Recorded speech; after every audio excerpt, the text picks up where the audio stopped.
बिल्कुल सहज सरल बात तुम्हें बता रहे हैं।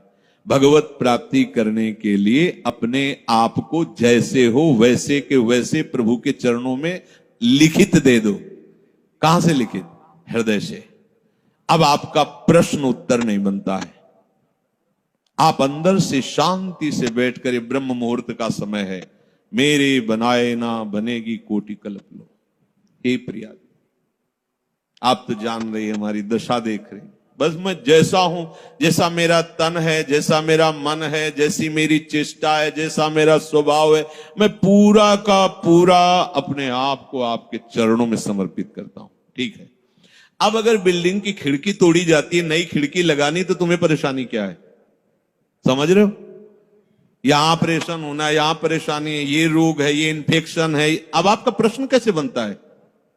अगर आप कह रहे हो कि प्रियाजू तो सर्व सामर्थ्यशाली, हमारा ये ठीक हो जाना चाहिए, ए धोखेबाज, तुम्हारा क्या ठीक हो जाना चाहिए? तुमने तो नाम कर दिया था प्रियाजू के।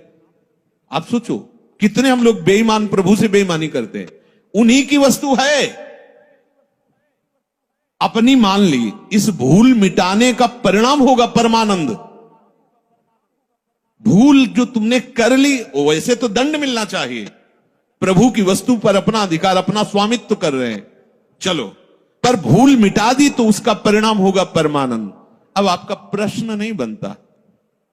अभी तक तो 10 वर्ष हो गए, दृश्य नहीं बदला, कोई चमत्कार नहीं, कोई सिद्धि नहीं, वो वही मन में जलन। हमें भैया क्या मतलब, हमने तो नाम ही कर दिया है। बार बार यही सोचो, हमने अपने आप को प्रभु के चरणों में समर्पित। बहुत बड़ी बात है, आखिरी बात है। संभाल करके वहां पहुंचा पाना हमारे बस की बात नहीं। मेढकों का तौलना है। 2 रखो तराजू पे तो 4 छलांग लगाते, 4 रखो तो पूरे के तनवांग मनोभिर्मलई सोहम तवई वाश्रिता। समस्त कामना रहते हुए भी वो भगवत प्राप्ति के योग्य हो जाएगा। ये हम आपको बात बता रहे हैं। समस्त कामना रहते हुए भी वो बहुत कृपालु है। 1 सेकंड से कम हिस्से में वो हमारी बात बना देंगे, 1 सेकंड के कम हिस्से, क्योंकि इसका राग ही केवल कामना है। बस समझ लो, ये राग थोड़ा सा मुड़ा प्रियाजू के चरणों की तरफ, कामनाएं अपने आप शांत हो जाएंगी। और आप चाहो तो, जब से सृष्टि हुई आज तक कोई भी कामना हमें छोड़ नहीं पाई, ना हम कामनाओं को छोड़ पाए। सब स्टॉक लगा हुआ है। हम कब तक निकल पाएंगे? जब देखो तब कोई न कोई वासना, कामना, सब ज्ञान विज्ञान की बातें होती, पर वो कामना, वासना। तो एक उपाय बहुत बढ़िया मिला, ये आत्मसमर्पण। अंदर से बिल्कुल सीधी भाषा में आज ही रजिस्ट्रार के पास जाके पूरी की पूरी वैभव संपत्ति इनके नाम करवा देते हैं।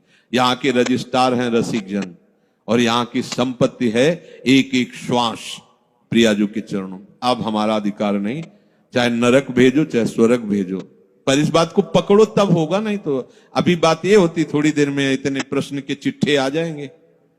अब जब प्रश्न आ गए तो करता आ गया ना, करता आ गया तो फिर करो ऐसा। कोई प्रश्न, कोई आपका प्रश्न, कोई प्रश्न। क्यों? अब क्या हम किसी लायक नहीं, कुछ कर सकते नहीं, अब तो हम प्रियाजू के जैसे हैं। ऐसा परिवर्तन होता चला जाएगा, इस बात में बड़ी दम है। पर ये हम बात ऊपर से बोलते, अंदर से हम अहम की दशा में, भोगों में विचरण करते हैं, तभी सब गलत हो जाता है, तभी गलत हो जाता है। अगर आप अपने आप को प्रभु के चरणों में समर्पित कर दें, तो चाहे गृहस्थ हो चाहे विरक्त हो, वो प्रभु की सामग्री है। जैसे सिंह के सामने से उसके शावक को कोई पीड़ा नहीं पहुंचा सकता, भय नहीं दे सकता, ऐसे हरिराम व्यास जी ने पद में लिखा, श्यामा श्याम के आश्रित को कोई भी भोग रोग शोक साप ताप ये कुछ स्पर्श नहीं कर सकता।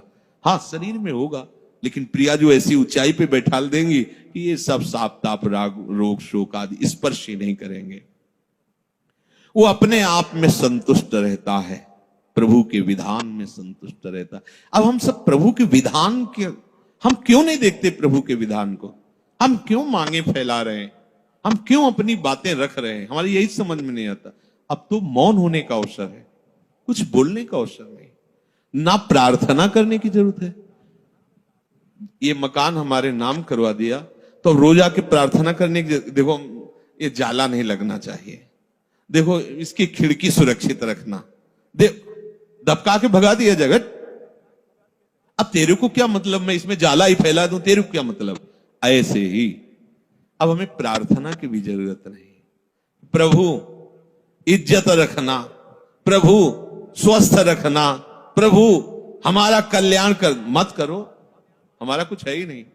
अब आपकी इज्जत की बात है, अब आप अपनी शान बान को देखिए, हमारी तो जो थी वो आप में समर्पित होगा, आप देख ली। अरे बड़ी मस्ती अभी, तभी तो कह रहे बिगड़ी जन्म अनेक की अब वही सुधे, आपको समझ में नहीं आ रहा।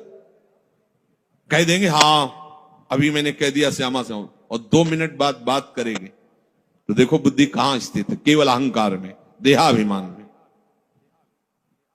किसी ने कहा कि आपके स्वास्थ्य के लिए 1 माला रोज जप करते हैं, शेष माला अपने लिए जप करते हैं। गलत। आपका अस्तित्व क्या रह गया है? आप हो क्या अब? आप तो केवल गुरु के हाथ के खिलौने हो, यंत्र हो, श्री जी के हाथ के यंत्र हो। अब जो हो रहा है वो सब श्री जी करवा रहे, जो हो रहा है वो सब श्री जी के लिए हो रहा है। हम आपके लिए 1 माला करते हैं, बहुत ही अज्ञान की बात है। हमारा अस्तित्व क्या रह गया है? हमारा जीवन, हमारा भजन, हमारा सब कुछ हरि गुरु के लिए है। जब ये भावना आ जाएगी तो उसी से हरि गुरु आपके हो गए, इससे नहीं। ये भावना जब आ गई उसी से हरि गुरु आ। बड़ा मस्ती का मार्ग है। छोड़ो, बस छोड़ो, तुम्हारे बस की बात नहीं है। जिनके बस की बात है उनके हवाले अपने आप को कर दो अंदर से। और जब कभी तुम्हें मन भय दिखावे, परेशानी दिखावे, द्वंद दिखावे, तो उसी समय उनसे बात करो ना। मैंने तो उनके नाम कर दिया, उनसे बात, मन से कहो उनसे बात करो। हम क्या करें, हम तो बिक गए, रूपलाल हित हाथ बिकाने, बिक गए लाडली जू के चरणों। अब हम ज्ञान विज्ञान से समझाएं तो आपके समझ में समझा तो रहे पीछे से। स्थूल है, सूक्ष्म है, कारण है, ये तुम नहीं हो, तुम आत्म स्वरूप हो। अपने स्वरूप में आओगे तो तुम्हारे अंदर कोई कामना है ही नहीं। अब अपना स्वरूप शीशा में देखते तो ये नजर आता है, क्या समझ में भैया, जो कुछ है स्थूल सूक्ष्म कारण और मैं, सब कुछ श्री जी। जो हमें पता नहीं क्या है, क्या है, कैसा है, वो सब श्री जी के हवाले। बात सुधर गई, इससे बहुत जल्दी बात सुधर जाएगी।